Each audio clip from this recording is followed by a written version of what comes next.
घंटा बिना चल पैर सकता है। अच्छा, ये किस मर्ज के लिए है? रसोली है?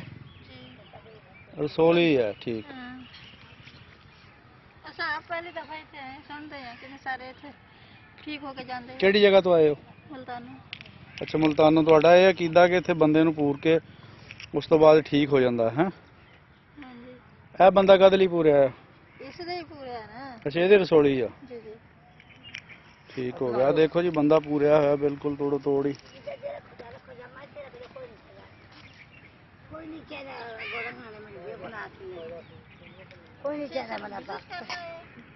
ਜੀ ਨਹੀਂ, ਸਾਡੀ ਵੀ, ਅਸੀਂ ਵੀ ਦੁਆ ਮੰਗਣ ਆਏ ਹਾਂ।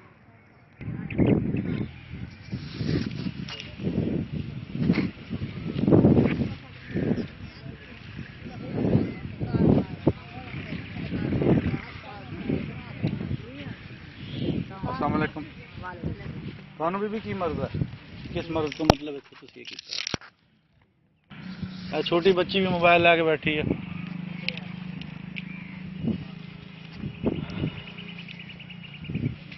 ਹਾਂ ਬੇਟਾ, ਤੈਨੂੰ ਅਸੀਂ ਮੀਡੀਆ ਦੀ ਤਰਫੋਂ ਹਾਂ ਜਨਾਬ, ਦੁਨੀਆ ਚੈਨਲ। ਦੁਨੀਆ ਚੈਨਲ।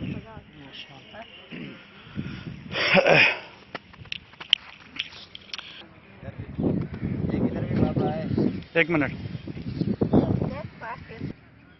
अम्मा जी, अगर ते इत्थे अपना आला हुकाम है ना, जेड़े साडे मुल्क दे वजीर आजम बन के बैठे, जिन्होंने लोगों लिए कोई हस्पताल नहीं बनाए, कोई मतलब इस तरह की चीज़ां, वो उन्होंने तक पहुँचेगी, वो फिर तुहाडा सोचणगे इत्थे आके। हाँ जी।